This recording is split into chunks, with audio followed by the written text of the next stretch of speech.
This is Innovating Leadership, Co-Creating Our Future.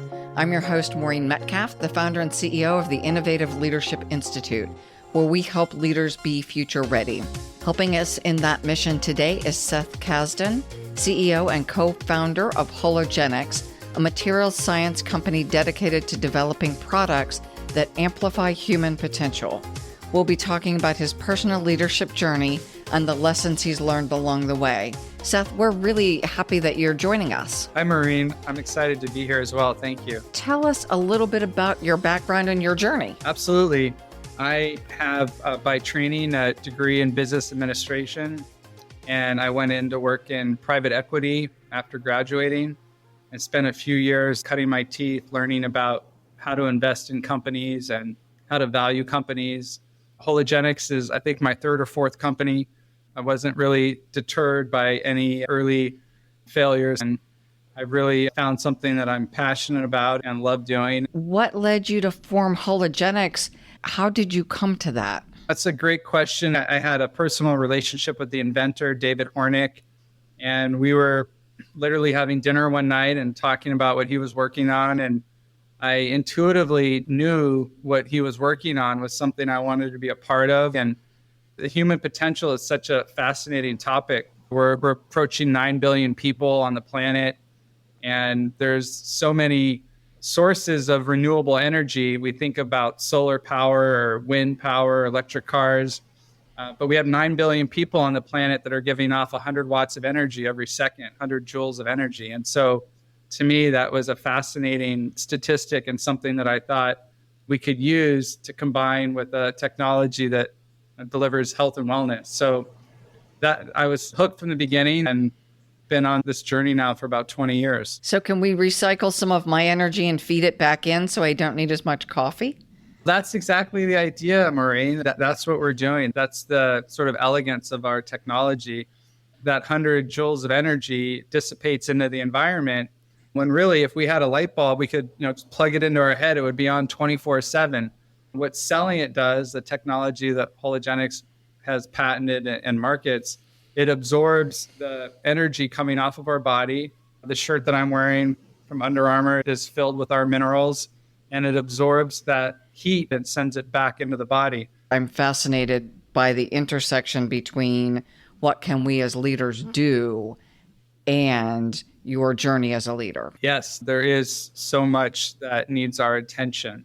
For me, what we focused on is shifting people's thinking and their perception around fabrics and materials. We want to have a new paradigm where people think about, what does it do for my body? How does it help me physiologically improve rather than just perform a fashion statement? So now I'm referring to our clothing as a device rather than just a fabric. I think that's fair. You went to college, you had school, came out to do PE work. How did you go from that to running a company that does this thing? There's been a lot of being at the right place at the right time, and having a good network of friends is certainly part of it. But for me, the driving passion has been the people I work with and the style of my leadership to bring the best out of my team and individuals, whether it's personal or professional life. For me, I think that's what I really am passionate about. And then the fact that I'm working on a company that helps with health and wellness is just really a plus. Beautiful. So what did you do to develop yourself as a leader? Yeah, it's a great question. Trying and learning what works and what doesn't work. My leadership style coming out of that environment in private equity and venture capital, very cutthroat, high, very intense. In the beginning, I felt like a good leader has to point out what's right and what's wrong. And if somebody makes a mistake, you have to almost humiliate them and point out to everyone, this is not how you do it. And we don't tolerate that. It just creates a culture of fear, and people close down. They become less likely to share. They want to hide their mistakes if they make one. And then if you don't catch it and you don't know about it, and it can become a bigger mistake.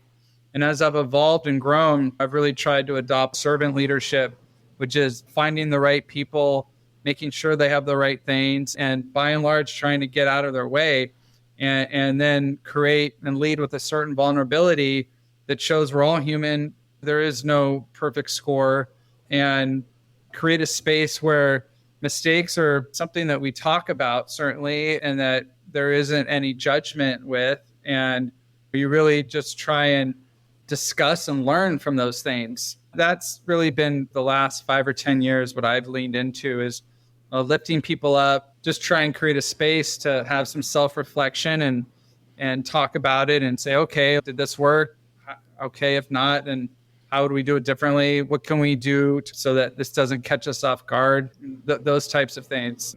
Move from leading in the financing world to a servant leadership approach. What got you there? It was probably a series of having employees not work out, firing people, and you realize it's a carousel. And maybe the way I evaluated people shifted. It's more about their heart and their passion and their dedication and their willingness to make sacrifices when it's needed versus always getting every test. We grow up in an education system where we're just graded constantly, and we're isolated or graded just on our own individual performance. And when you put people in teams, if you have a weakness, you put somebody that has a strength there, those individual strengths and weaknesses become less important. It's really the team's moving in the right direction.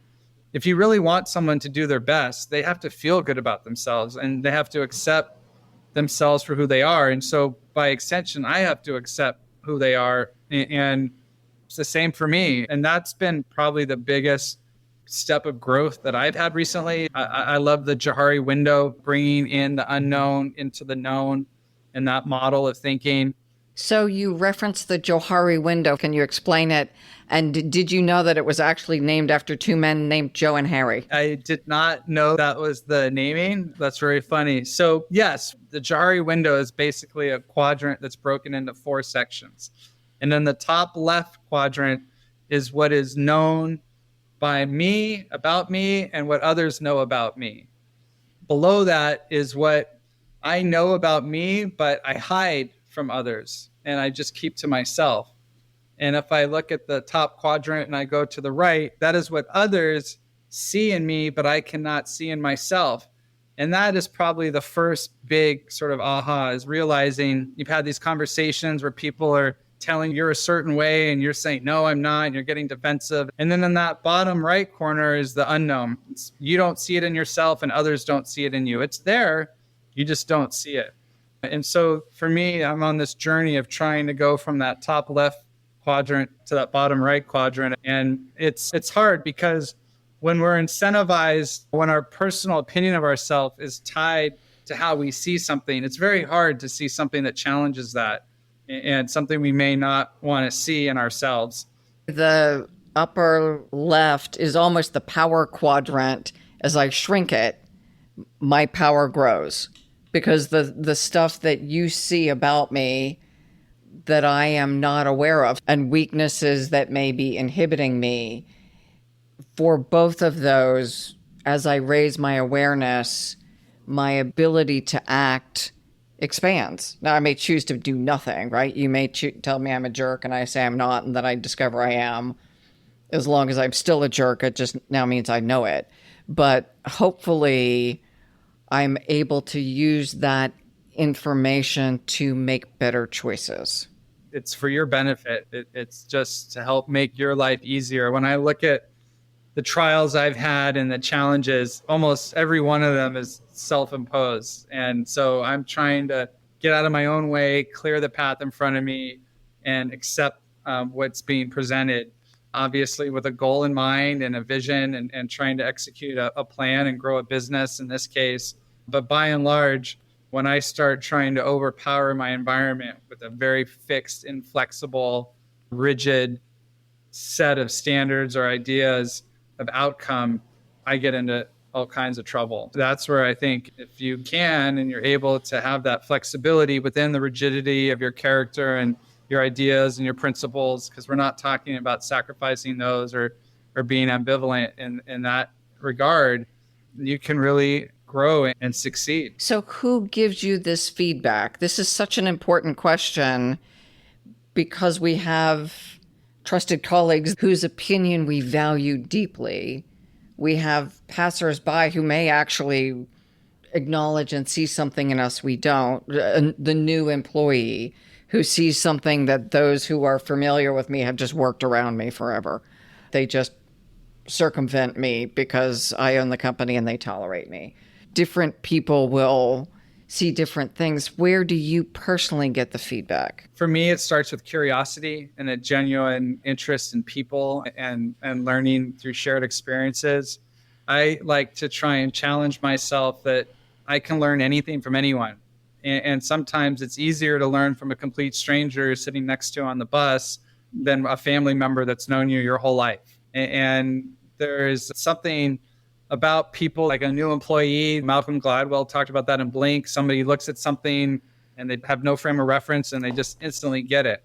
In a lot of business cultures, they think you have to earn your place, be able to say something. If you're new to the team, then you don't have a voice. You need to observe and not talk. And I think there's just a huge missed opportunity there. Sometimes the new people that come at our company that haven't been doing it a set way for a set time have the best ideas or the freshest ideas or ideas that we thought of and didn't fully explore and just overlooked and discarded. Luckily, if you're open to that experience, there's really a limitless amount of universal knowledge that's out there for us to tap into. So do you have specific routines or habits then that help you continue to evolve as a leader? I do. I have a lot of different ways that I try to create space for that. We usually ask like a random question from one of those dinner card games to learn more about each other. And that creates an environment where people that have maybe what they think is a harebrained idea to have the confidence to put that forward. Because the first thing is setting the stage and creating the space for those types of thoughts. And when you realize it's you have to have the right environment for that even to happen in the first place. It's not going to happen by sitting down and just telling someone, so tell me all your great ideas. Mm-hmm. It doesn't work that way. So it's a formula that you want to have, I think, is the least amount of structure possible while creating an environment that allows for these spontaneous insights and ideas. You want to create a fertile space and an environment where people can be heard and not ridiculed. So final question, if you could go back and give yourself one piece of advice when starting Hologenix, what would it be? Wow, learning the right question. It's not so much the right answer, but if you don't ask the right question, by default, you don't have a choice. I was reading about Clayton Kershaw. I'm a big LA Dodgers fan, and there's a story about how he evolved. And the great athletes, they have this really strong internal compass that shows them, I know, I trust myself, I'm going to stick to this. But then at the same time, there has to be this adaptability because you have to be able to understand what parts of you are meant to be rigid and what parts need the flexibility. It's not something at 20 or 25 I really knew or even understood that there was a part that I wanted to keep and protect and a part I needed to change. The more that you can develop that ability to switch back and forth at the right time with the right questions, the easier your path gets. I love that. Thank you. Seth, thank you for joining us today. How would people learn more about you? I'm on LinkedIn, Seth Casden. Love for your audience to follow or reach out. Love to respond to any questions. And then Celliant, Celliant. You can go to Celliant.com or just Google Celliant. Thank you so much.